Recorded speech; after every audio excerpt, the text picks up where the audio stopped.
Ce jour-là, le typhon s'appelait Inès. Après avoir dévasté le sud de Cuba, il s'attaquait à la Havane. Le typhon est permanent dans l'île de Cuba, et pas seulement celui du ciel, celui des cœurs.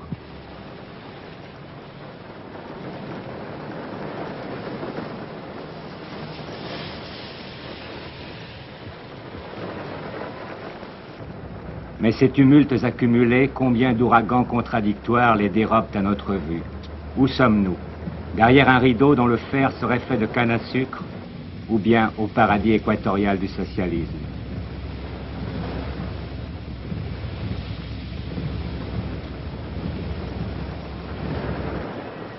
Déjà, il suffit pour que tout un monde parte à la renverse, que le soleil se lève et que retentisse la musique.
Pourtant, que cesse la musique, ou plutôt car jamais à Cuba la musique ne s'arrête, que seule demeure celle du souvenir.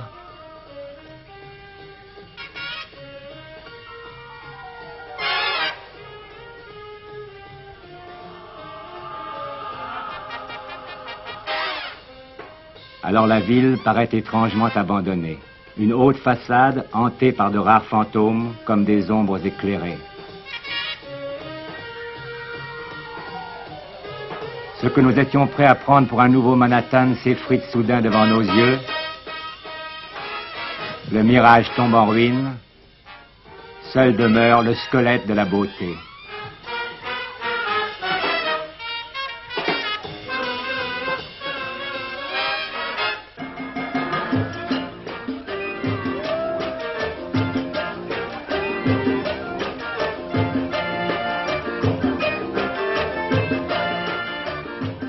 Dans le vieux quartier espagnol de la Havane, sur lequel s'est refermée l'église qui vit Christophe Colomb, le passé dévisage le présent, avec l'air de lui dire « Que m'as-tu fait ?»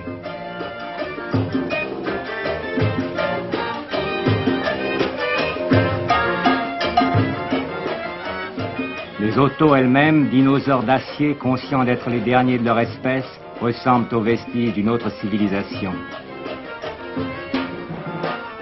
L'explication n'est pas loin. Partout, à Cuba, et jusque dans les gestes plus banalement quotidiens, jamais ne s'interrompt tout à fait le cliquetis des armes. Le bruit des appels à la vigilance.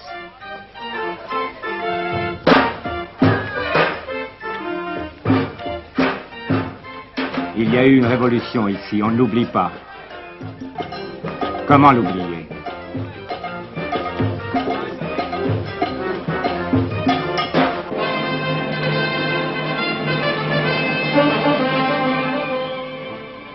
Oui, comment oublier cette terrible aventure de larmes et de sang, de chair et d'espoir?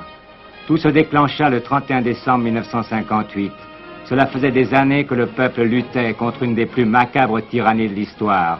Police et gangstérisme contrôlaient une nation au prix d'indescriptibles horreurs.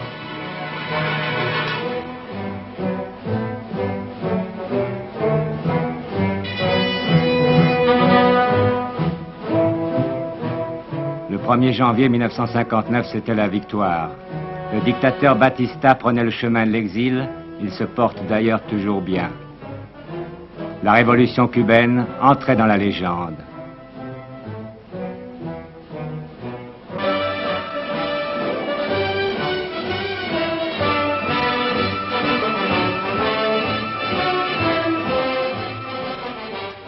Tandis que se détache sur le ciel le visage du précurseur José Martí, que reste-t-il de cet élan des premiers jours?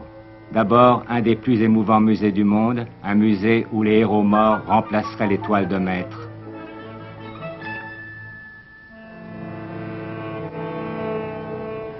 Où seule la mémoire qui ne ment pas aurait le droit à l'admiration.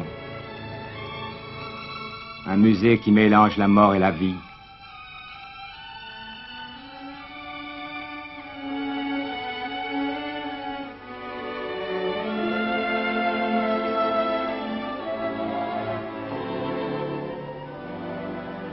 Le beau visage de Che Guevara comme celui d'un apôtre de la nouvelle religion.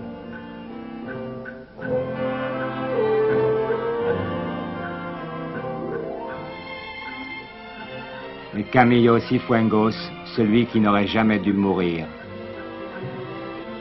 Mais brusquement, la perspective se déforme. Cette machine à écrire était celle de Fidel Castro, et cette robe d'avocat lui appartenait.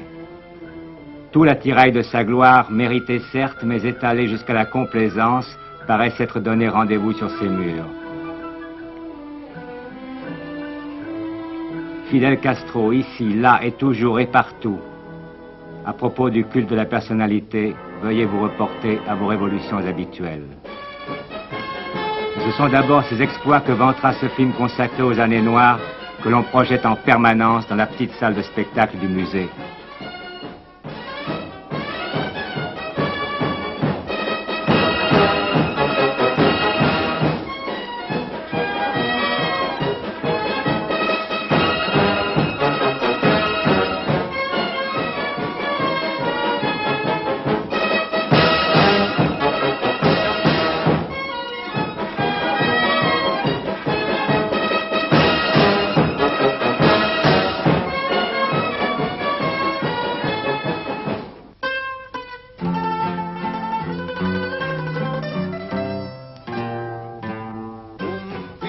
Que vibrará en la montaña un rubí 5 francas y una estrella. Jusqu'aux chansons populaires qui ne mettent d'abord l'accent sur les hauts faits de ce fidèle, pierre précieuse qui vivait dans la montagne. La montagne de Fidel Castro est devenue colline. Il y a sa maison, mais il n'y est jamais. Où est-il? Que fait-il? Prudence ou tempérament, personne ne le sait. Ce qui est certain, c'est que l'ancien hors-la-loi de 1953 est aujourd'hui plus puissant que jamais, qu'il paraisse des foules innombrables communier avec lui.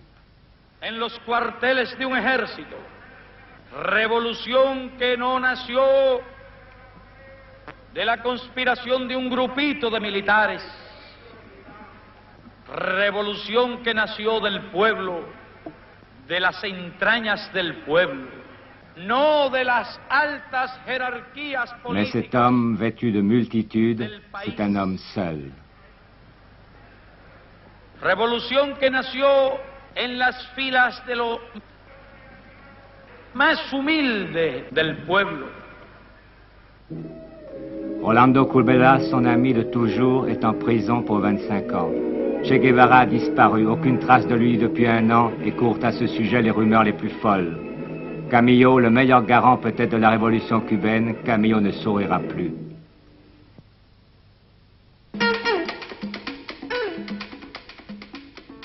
Sourirait-il encore aujourd'hui? 8 ans pour une révolution, c'est l'épreuve de la vérité. Où en est-on? Derrière les vitrines des magasins, il n'y a rien à acheter ou presque.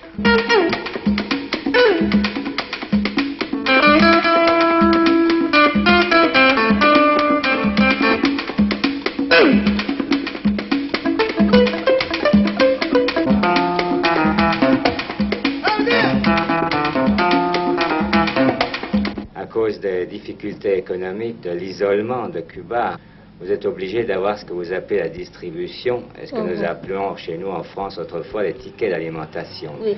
Vous avez des tickets pour quoi? Pour quelles marchandises? Non. Pour lesquelles? Non, nous avons le ticket pour les marchandises que nous n'avons pas et toutes les quantités nécessaires pour Par la exemple? C'est la viande, le riz, quelques Café? café, Le beurre? non, le beurre, Le lait? lait, c'est ça, beaucoup de choses de l'alimentation, c'est Les vêtements aussi? Les vêtements, quelques vêtements. Est-ce pour cela que dans les échoppes des coiffeurs, de toute évidence, la barbe n'est plus à la mode?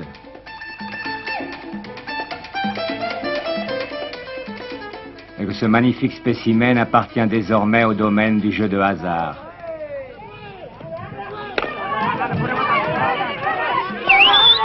Parallèlement, 1000 fléaux ont disparu.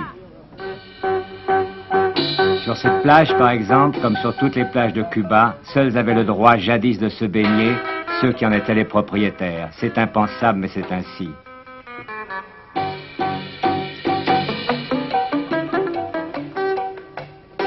C'est cela aussi une révolution.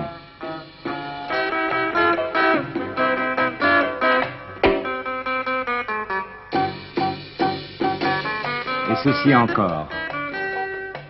Sur les hauteurs qui dominent Trinidad, 7 à 8 000 jeunes gens qui en d'autres temps seraient peut-être demeurés analphabètes apprennent à devenir des professeurs. Seulement voilà, à quel prix? Tous les jours, partout, ce sont toujours les mêmes images, le même refrain.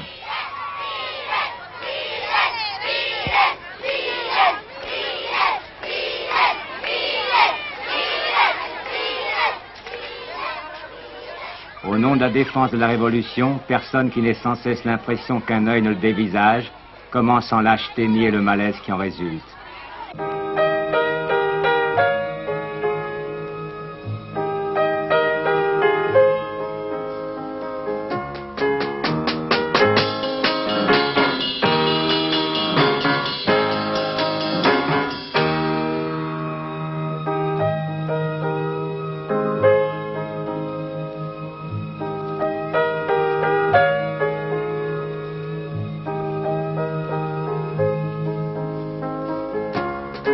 Jusqu'aux amusements des enfants qui ne dévoilent sans complexe leur véritable objet.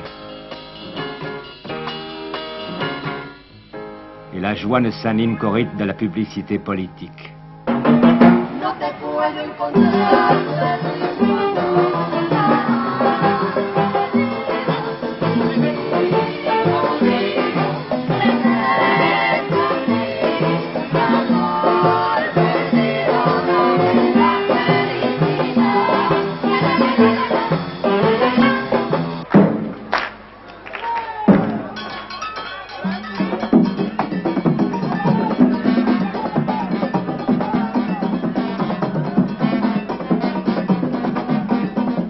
Vous croyez en effet assister à un spectacle de music-hall, sans doute, mais il s'agit d'abord d'une réunion des jeunesses communistes. Et lorsque la danse s'interrompra, c'est en chantant que les artistes vanteront la nécessité de l'émulation révolutionnaire. Que buscan en el frutal la calidad pura y sana, y vamos a ver quién gana la emulación fraternal.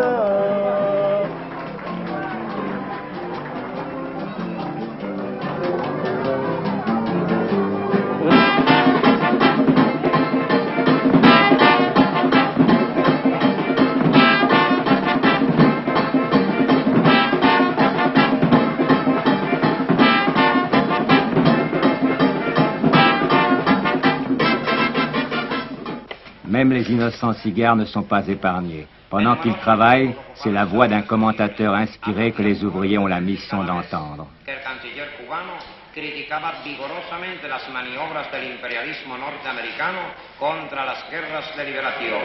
Los aplausos se escucharon de nuevo cuando Roa denunció y condenó la ilegítima agresión del gobierno de los Estados Unidos contra el pueblo de Vietnam.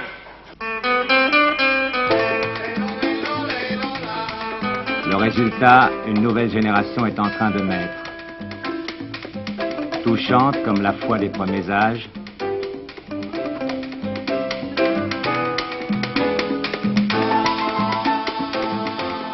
mais dangereuse peut-être comme l'intolérance.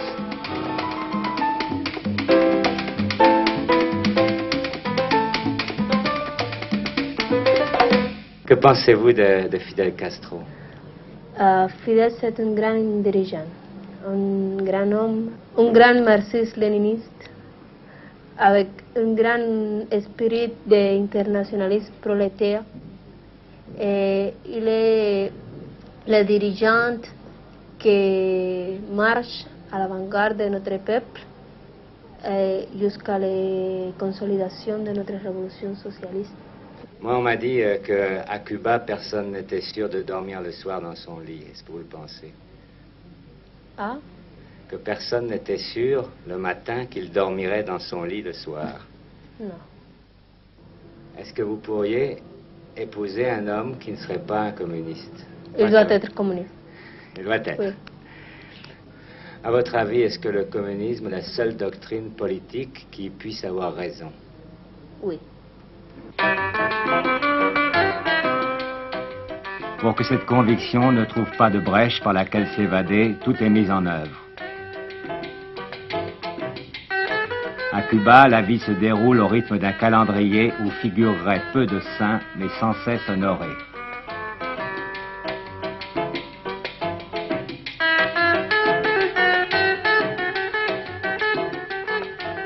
La faveur d'une récréation est elle-même parcimonieusement marchandée.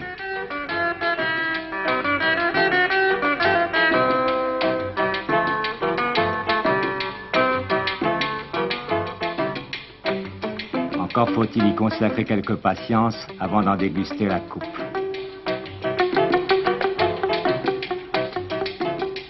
D'autres célébrations ont des résonances plus graves.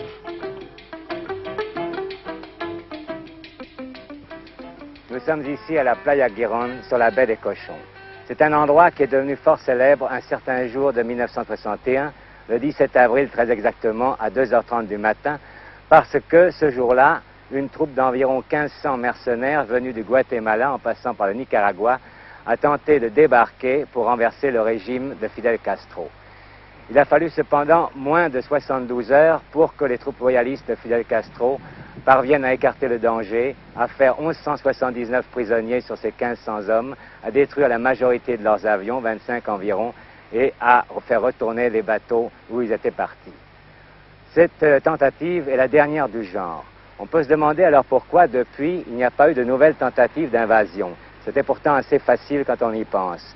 Peut-être est-ce parce que les ennemis de Cuba, les ennemis de Fidel Castro, ont pensé qu'il était plus simple de laisser ce dernier s'enliser dans l'isolement de son île, avec son pétrole qu'il faut faire venir de Bakou, avec ce sucre qui est difficile à vendre, avec ces pièces d'automobile impossibles à trouver pour les échanges, avec toutes ces difficultés d'alimentation et difficultés de tous ordres. C'est possible, et ainsi ont-ils pensé, une opposition naîtrait d'elle-même. Quoi qu'il en soit, on peut dire qu'ici à Cuba, les Cubains aiment Fidel Castro. Et ceux-là même qui ont décidé de lui porter un coup final, je pense que dans le fond de leur cœur, ils n'en sont pas très fiers. Je crois même que l'on peut dire que si un jour il arrivait quelque chose à Fidel Castro, si un jour il devait quitter la scène, eh bien, ce serait davantage à cause de ses amis qu'à cause de ses ennemis. En effet, ses ennemis, il a su s'en charger et l'endroit où nous nous trouvons en est une preuve. Mais quel révolutionnaire, dans n'importe quelle révolution, peut affirmer qu'il peut avoir une confiance totale en ses amis? En fait, les crises sont nombreuses, l'opposition existe. À Varadero, nous en avons rencontré les premiers effets. Phénomène curieux dominant la plus belle plage de Cuba, c'est le symbole même du yankisme le plus détesté qui paraît monter la garde. Ici, en effet, habita le milliardaire américain Dupont de Nemours.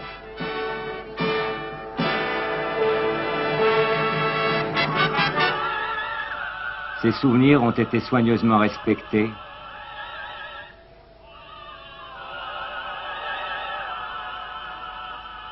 Si l'endroit a été transformé en restaurant.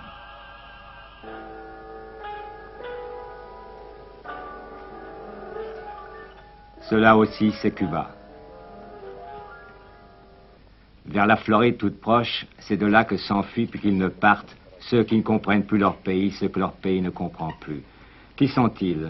Ils appartiennent à toutes les conditions sociales, mais ils se retrouvent à égalité sur ce petit aéroport, puisque pour avoir le droit de se trouver là, il leur a été imposé de tout laisser derrière eux.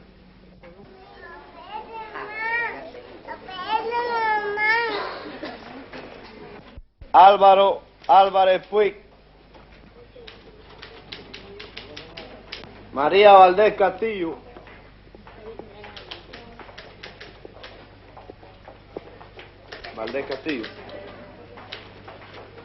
Leonardo Roque Álvarez.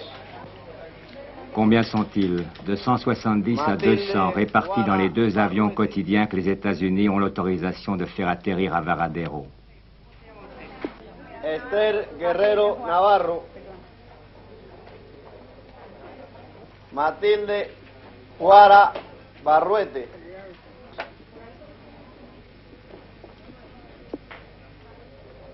Zoraida Naranjo. Que disent-ils? Rien. Ils ne parlent pas. Jusqu'à la dernière seconde, leur départ est incertain.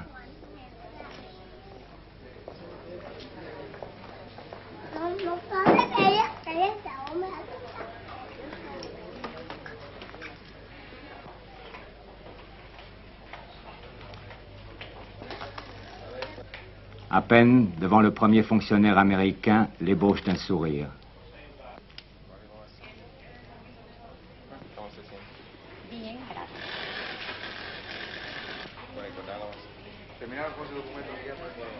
Déjà l'exil redevient l'exil.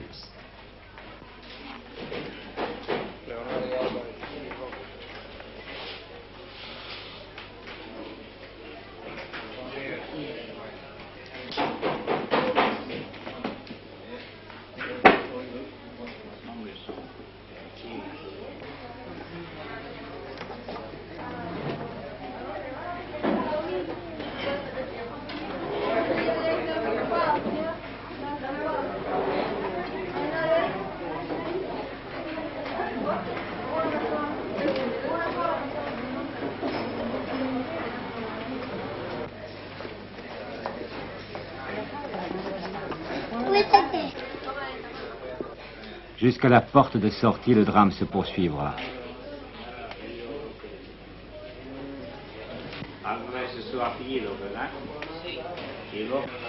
Sur la carte d'identité de cet homme, on a inscrit le nom de sa mère avant celui de son père. Sa femme pourra partir, pas lui.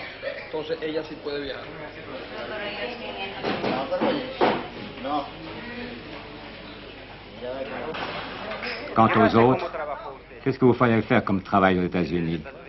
Je ne sais pas, il faut que je voie là-bas. J'étais soudeur. Vous avez de l'argent? Non, je n'ai rien.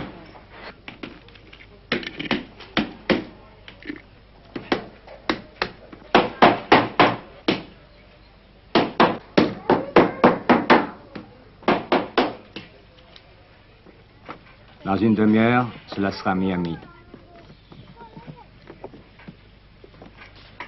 Mais quels qu'en soient les motifs, l'exil ne sera jamais pavoisé qu'aux couleurs du deuil.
les autres restent, s'accrochent et luttent.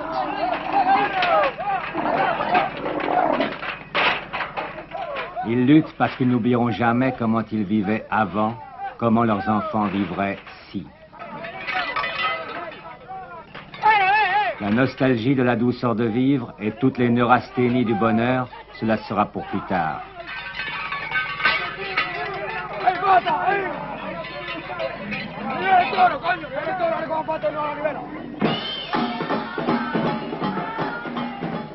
À Artemisa, comme hier, comme avant-hier, comme demain, on célébrait l'anniversaire de quelque chose.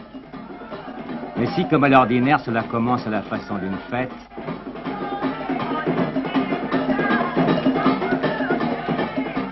ce n'est pas en robe de bal que les filles du pays sont venues à la cérémonie.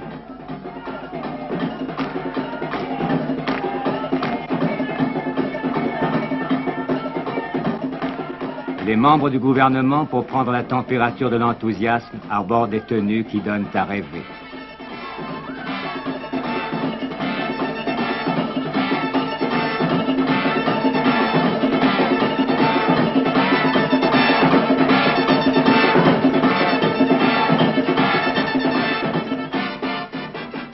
Ont-ils tort, ont-ils raison, ces êtres qui rient à leur destin, tandis que d'autres, leurs parents peut-être, ont du mal à cacher leurs larmes?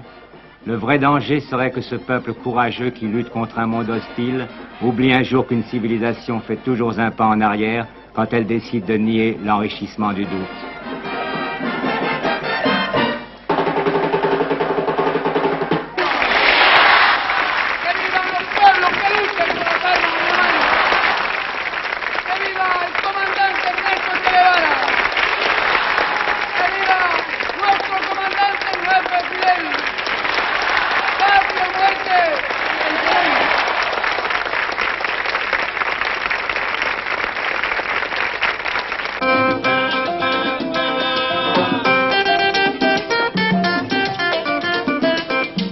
Socialista, territorio libre en América.